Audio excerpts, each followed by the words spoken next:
పాకిస్తాన్ పాక్ ఆక్రమిత కశ్మీర్లోని 9 ఉగ్రవాద స్థావరాలపై భారత్ సైనిక దాడులు జరపడంపై ఆ దేశ రక్షణ శాఖ మంత్రి ఖవాజా ఆసిఫ్ స్పందించారు. ఇండియాతో ఉద్రిక్తతలు తగ్గుముఖం పట్టేందుకు పాకిస్తాన్ సిద్ధంగా ఉందని అన్నారు.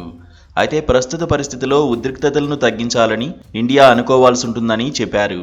పాకిస్తాన్ ఎలాంటి శత్రుత్వానికి చొరవ తీసుకోదని, రెచ్చగొడితే మాత్రం తగిన విధంగా స్పందిస్తుందన్నారు. ఇండియాకు వ్యతిరేకంగా పాక్ గత 2 వారాలుగా ఎలాంటి శత్రుత్వ వైఖరి ప్రదర్శించకుండా నిలకడైన వైఖరితో ఉందని ఖవాజా ఆసిఫ్ అన్నారు. అయితే మా మీద దాడికి దిగితే తగిన రీతిలో బదిలిస్తామని హెచ్చరించారు.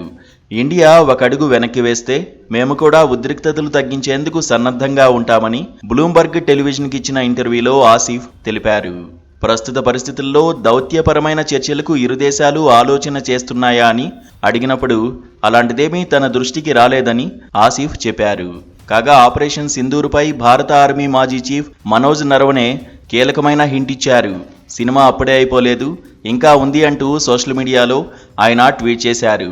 దీంతో పాక్ ఉగ్రవాదులపై మరిన్ని చర్యలు భారత ఆర్మీ ప్లానింగ్లో ఉన్నాయని, పాక్ ఆక్రమిత కశ్మీర్ను తిరిగి పట్టుకునే దిశగా పావులు కదపవచ్చని నెటిజన్లు ఊహాగానాలు చేస్తున్నారు.